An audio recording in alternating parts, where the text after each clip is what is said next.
There was a time when meadow, grove, and stream, the earth and every common sight, to me did seem apparelled in celestial light. The glory and the freshness of a dream, it is not now as it hath been of yore. Turn wheresoe'er I may, by night or day, the things which I have seen, I now can see no more. The rainbow comes and goes, and lovely is the rose. The moon doth with delight look round her when the heavens are bare. Waters on a starry night are beautiful and fair. The sunshine is a glorious birth, but yet I know where'er I go that there hath passed away a glory from the earth. Now, while the birds thus sing a joyous song, and while the young lambs bound as to the tabor's sound, to me alone there came a thought of grief. A timely utterance gave that thought relief, and I again am strong. The cataracts blow their trumpets from the steep. No more shall grief of mine the season wrong. I hear the echoes through the mountains throng. The winds come to me from the fields of sleep, and all the earth is gay. Land and sea give themselves up to jollity, and with the heart of May doth every beast keep holiday. Thou child of joy, shout round me, let me hear thy shouts, thou happy shepherd boy. Ye blessed creatures, I have heard the call ye to each other make.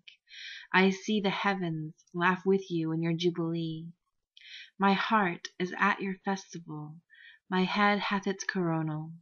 The fullness of your bliss I feel it all. O evil day, if I were sullen while earth herself is adorning this sweet May morning, and the children are culling on every side, in 1,000 valleys far and wide, fresh flowers, while the sun shines warm, and the babe leaps up on his mother's arm. I hear, with joy I hear, but there's a tree of many one, a single field which I have looked upon. Both of them speak of the something that is gone. The pansy at my feet doth the same tale repeat. Whither is fled the visionary gleam?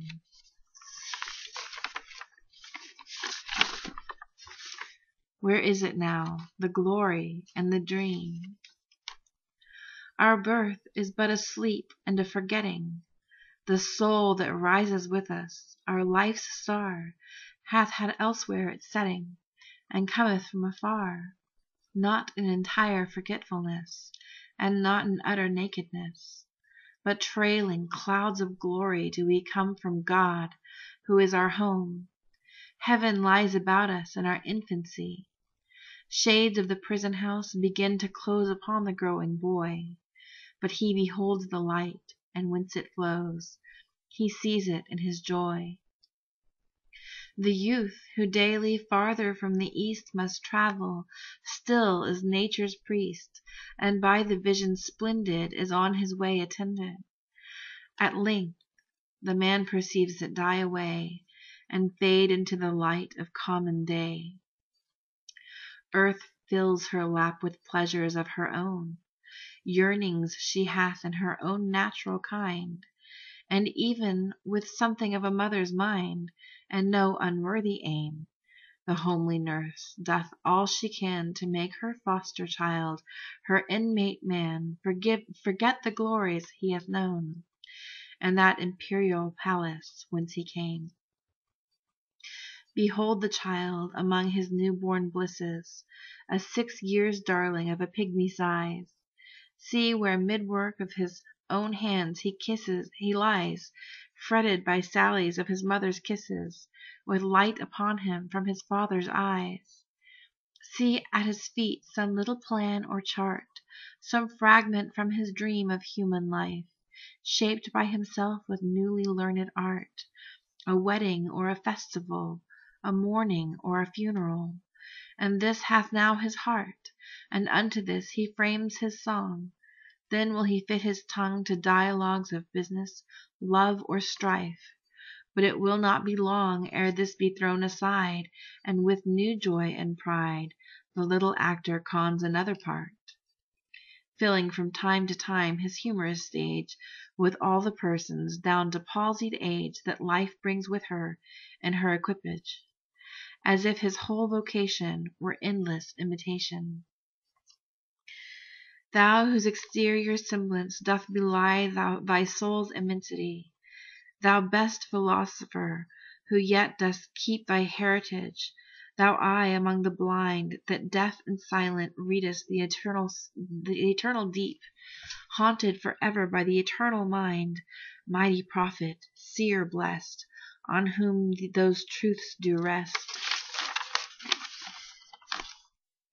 which we are toiling all our lives to find, in darkness lost, the darkness of the grave. Thou, over whom thy immortality broods like the day, a master or a slave, a presence which is not to be put by, to whom the grave is but a lonely bed, without the sense or sight of day or the warm light, a place of thought where we in waiting lie. Thou little child, yet glorious in the might of heaven-born freedom on thy being's height, why, with such earnest pains, dost thou provoke the years to bring the inevitable yoke, thus blindly with thy blessedness at strife? Full soon thy soul shall have her earthly freight, and custom lie upon thee with a weight heavy as frost and deep almost as life. O joy, that in our embers is something that doth live, that nature yet remembers what was so fugitive. The thought of our past years in me doth breed perpetual benediction, not indeed for that which is most worthy to be blessed, delight and liberty, the simple creed of childhood, whether busy or at rest, with new-fledged hope still fluttering in his breast. Not for these I raise the song of thanks and praise, but for those obstinate questionings of sense and outward things, falling from us, vanishings, blank misgivings of a creature moving about in worlds not realized, high instincts before which our mortal nature did tremble like a guilty thing surprised.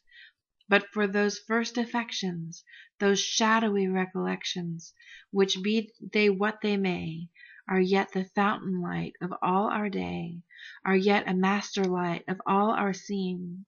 Uphold us, cherish, and have power to make our noisy years seem moments in the being of the eternal silence, truths that wake to perish never, which neither listlessness nor mad endeavor, nor man nor boy, nor all that is at enmity with joy, can utterly abolish or destroy.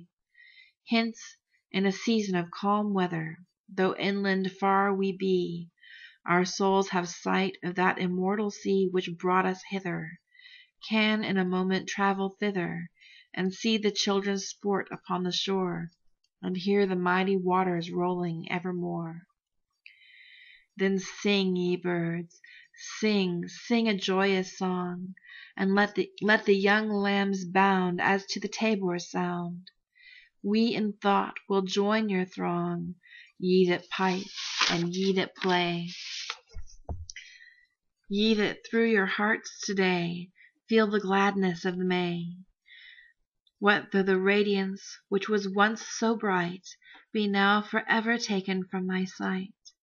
Though nothing can bring back the hour of splendor in the grass, of glory in the flower, we will grieve not, rather find strength in what remains behind, in the primal sympathy which having been must ever be, in the soothing thoughts that spring out of human suffering, in the faith that looks through mind, and years that bring the philosophic mind,